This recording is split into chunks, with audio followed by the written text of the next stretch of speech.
Thomas Cook lived from 1841 until just last week. Hi again, it's Jeff. I guess I should mention that I'm referring to Thomas Cook, the British travel agency, not a person by that name. More on that in a minute. But welcome back to Plain English, this Thursday edition, already October.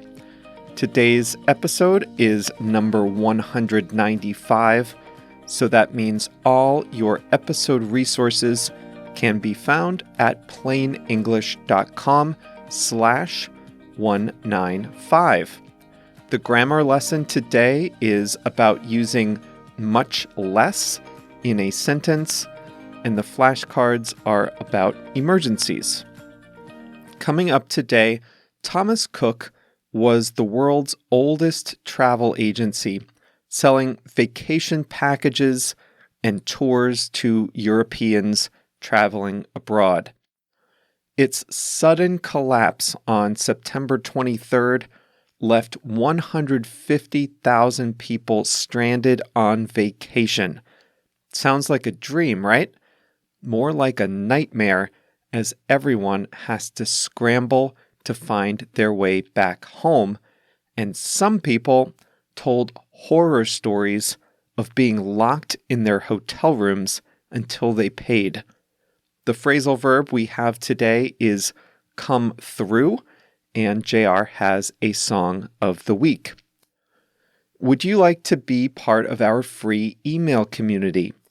Every Monday and Thursday, we send out additional free study resources, including links to articles about the main topic in English.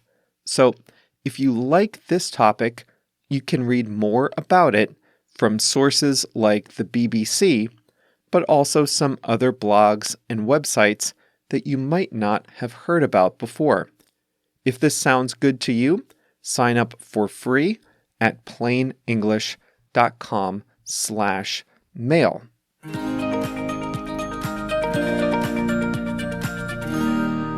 The world's oldest travel agency, Thomas Cook, has officially gone out of business. The eponymous Thomas Cook was founded in 1841 in Market Harborough, a town in central England. Its original purpose was to organize train holidays and travel for members of a temperance movement. Temperance, we don't use that word anymore, but it refers to the movement to refrain from drinking alcohol. The local temperance movement, made up of teetotalers, people who don't drink, took Thomas Cook day trips on British railways in the mid-1800s.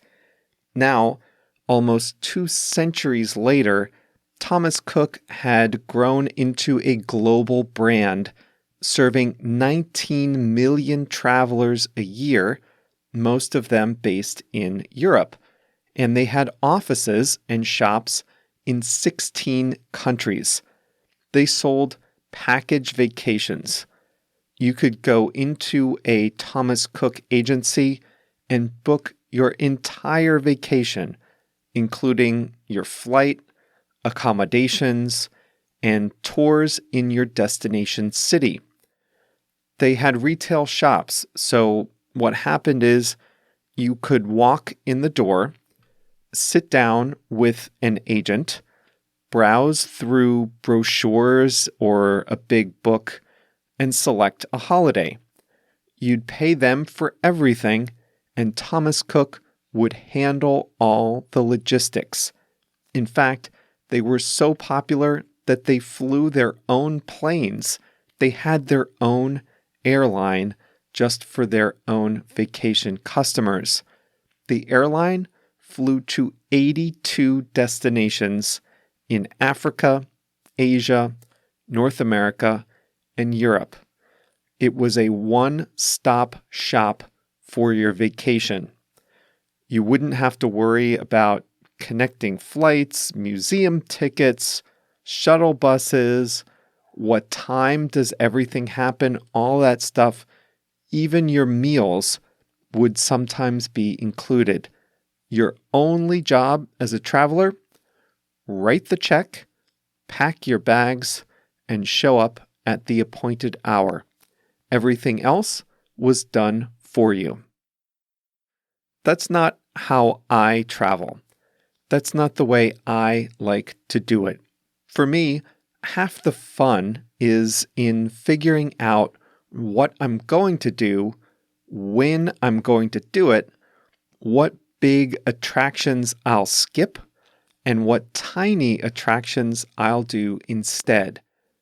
I like to wander the streets and duck into a restaurant if the food looks good.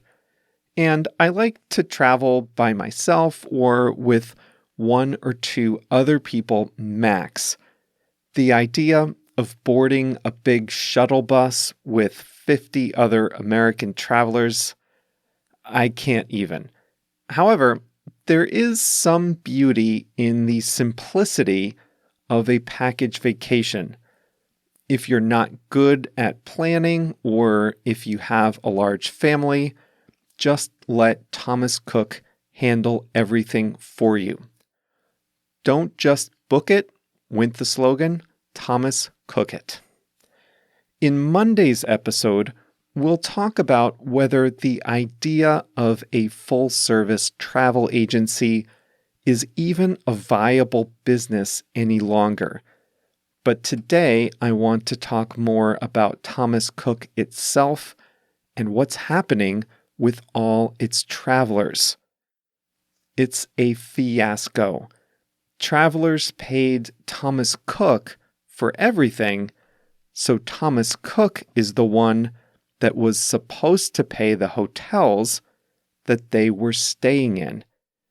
Now, Thomas Cook is no longer, and the hotels are expecting the travelers to pay directly for the rooms that they had already paid for.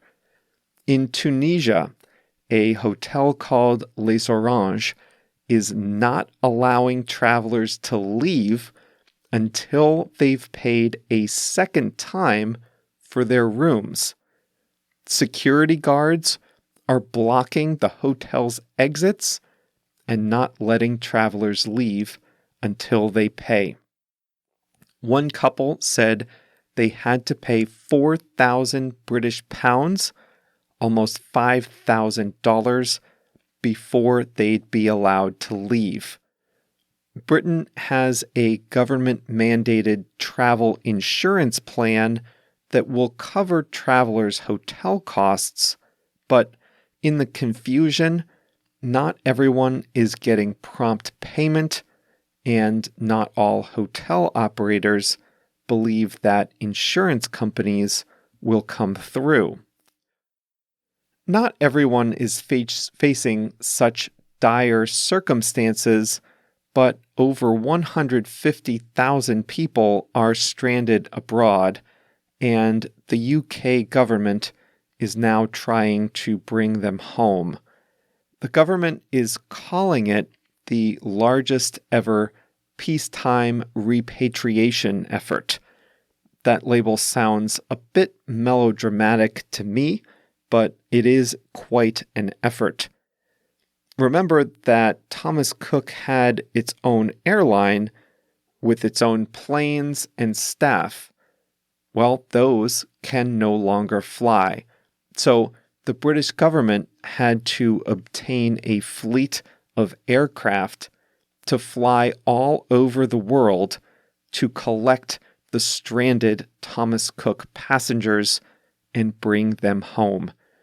They're trying to arrange these flights as close as possible to the originally scheduled dates, and they are encouraging people not to cut their vacations short. A spokesman says they have launched what is effectively now one of the UK's largest airlines just to bring these passengers home. They're flying 15 planes of travelers from Greece alone. Germany is facing twice as many stranded travelers as Britain is. Employees were also hit hard. 21,000 people, including 9,000 in the UK, were suddenly without a job. The collapse of the company, though predictable, was swift. They were seeking emergency financing from investors, which was not forthcoming. As a last-ditch effort, they asked for a bailout from the British government, which also said no. And then, without warning, the company shut down. The website was disabled. Twitter accounts were closed. The stock stopped trading. Employees were laid off.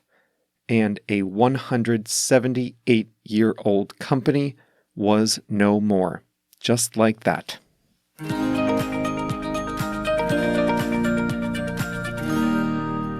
There's one unfortunate irony in all this. A man by the name of Thomas Cook, no relation, was stranded in Greece by the travel agency Thomas Cook.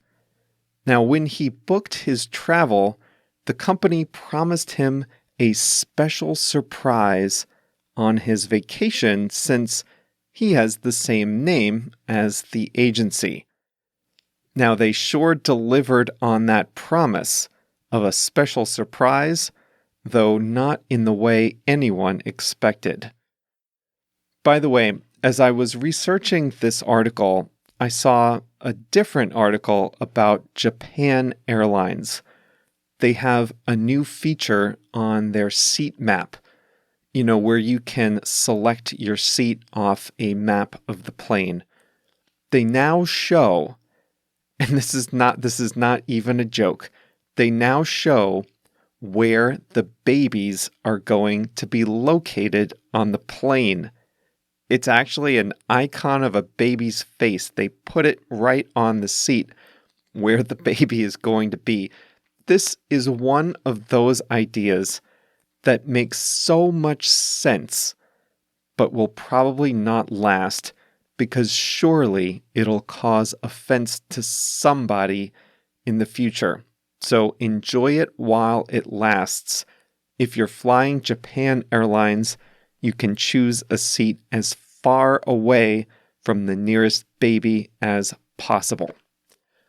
Time to say hi to a few listeners. I heard from Seyfa from Istanbul, Turkey. Seyfa said, "My pronunciation is perfect." Why, thank you, Seyfa. I've been practicing for a long time. Seyfa has promised to spread the word among all his friends in Istanbul, which is amazing. We have a lot of listeners in Istanbul, and the more, the merrier. Amir from Argentina wrote to say that his favorite episode so far is the one about millennials in the workplace.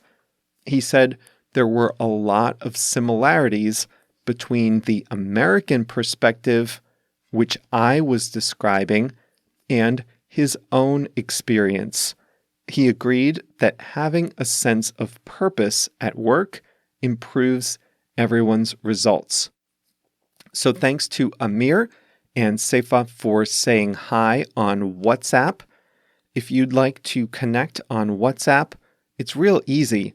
From your phone, visit plainenglish.com/WhatsApp and it will open a new message to me.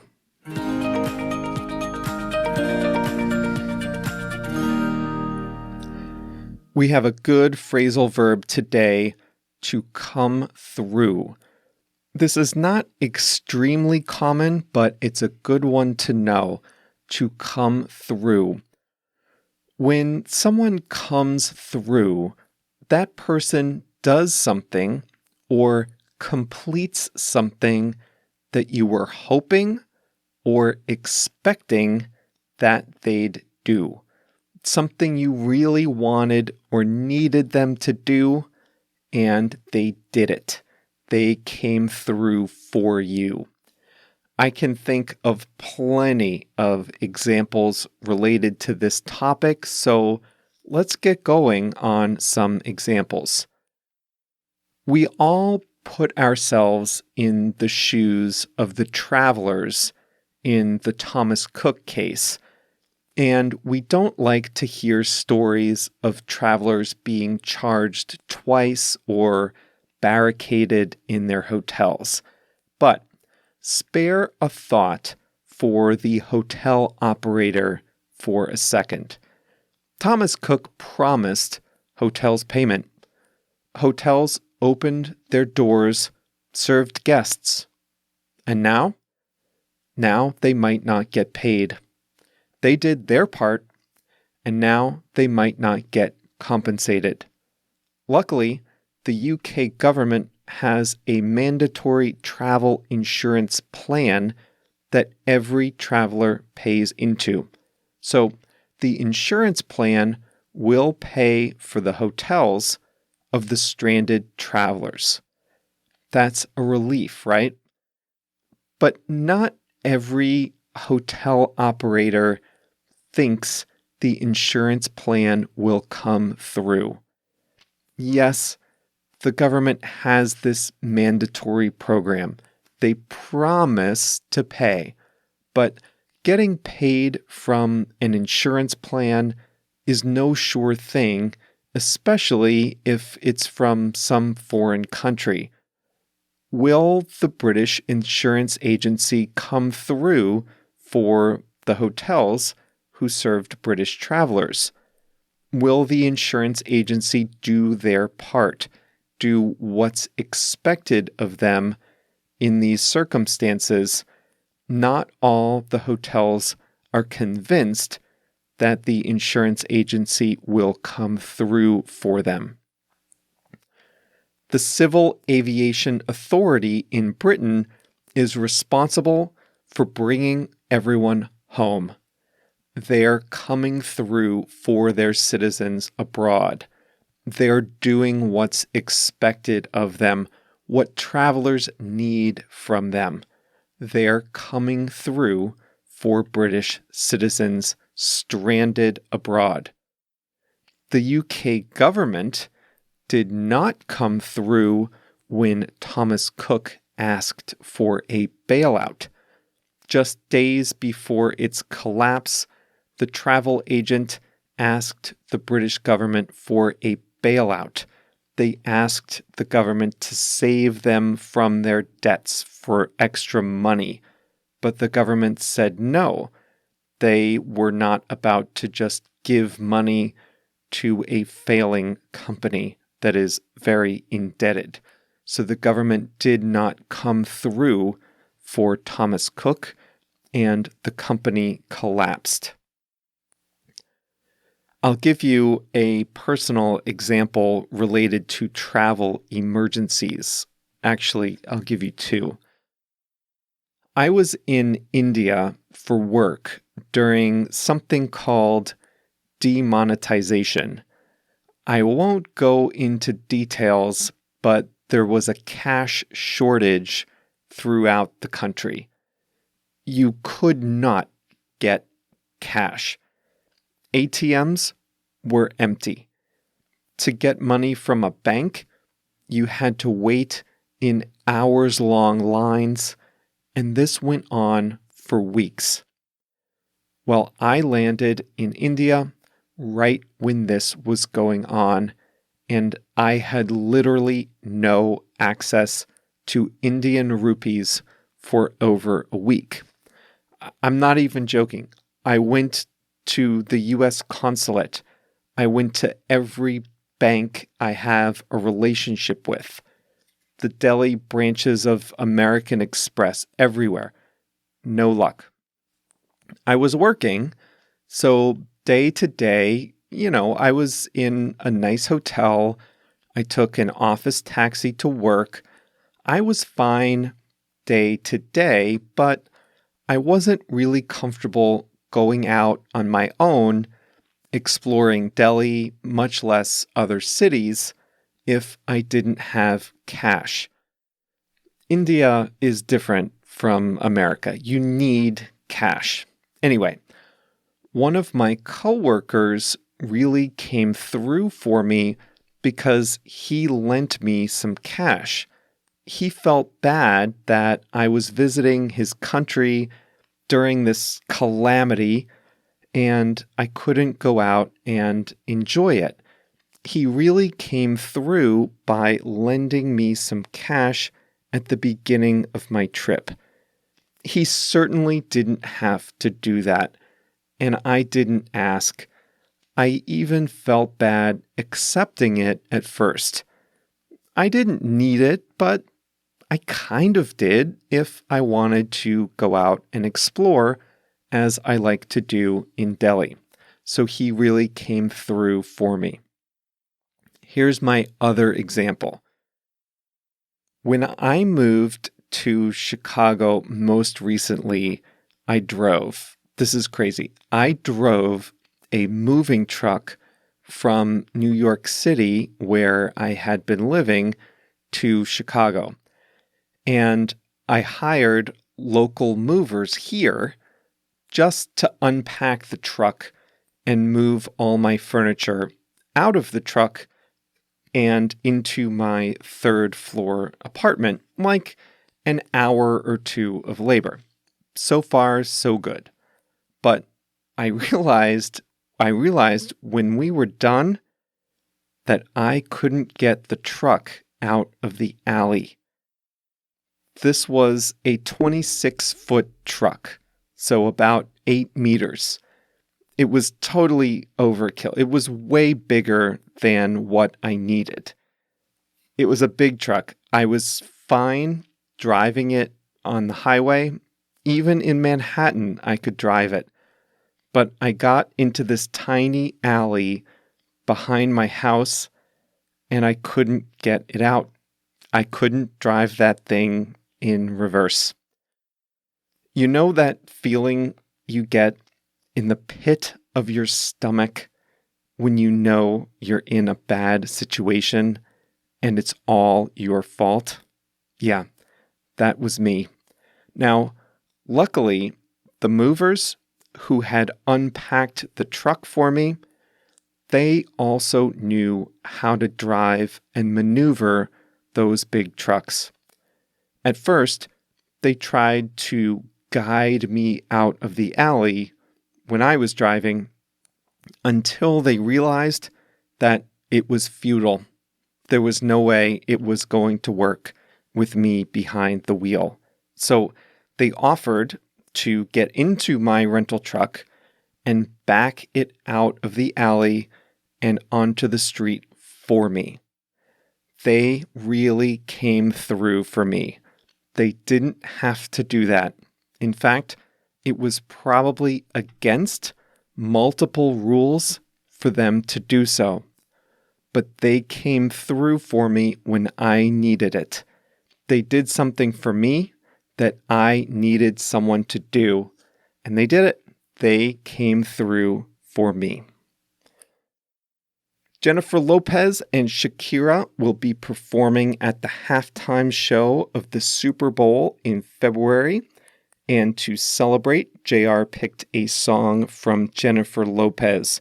He says that Shakira's English lyrics aren't all that great. Her Spanish lyrics are better. So, it's a Jennifer Lopez song today, and that is Waiting for Tonight. Waiting for Tonight by Jennifer Lopez, and we will be waiting for the duo to perform at the halftime show at the Super Bowl in February. So if you're looking for an English song to listen to on Spotify, check out Waiting for Tonight by Jennifer Lopez. That's all for today's episode. Remember, we'll pick this theme back up on Monday. I was writing all about the travel industry and travel packages and such, and then I discovered I was already way over the usual length, so I said, let's split this up into 2 episodes. On Monday, we'll talk about the history and future of travel agencies. I'll give you a hint. I think there is a future in case you're one of the doubters. That's coming up on Monday. If you enjoy plain English, and if you're serious about improving your speaking and listening skills, then I know you'll like Plain English Plus.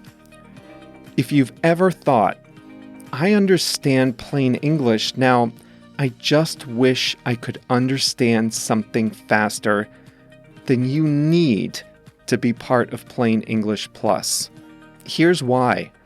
Every episode, I record 2 versions. The one you hear now, and a full-speed version for Plus members. If you're a member, you can listen to the slow version first for your understanding, and then listen to the fast version to see how it really sounds at full speed. After a few months, I bet you'll find yourself understanding the fast version a lot better. And before you know it, you won't even need the slow version. So if you're really ready to take the next step, and if you're really serious, then visit us at plainenglish.com/plus today. Thanks again for being with us, and remember to join us once more on Monday.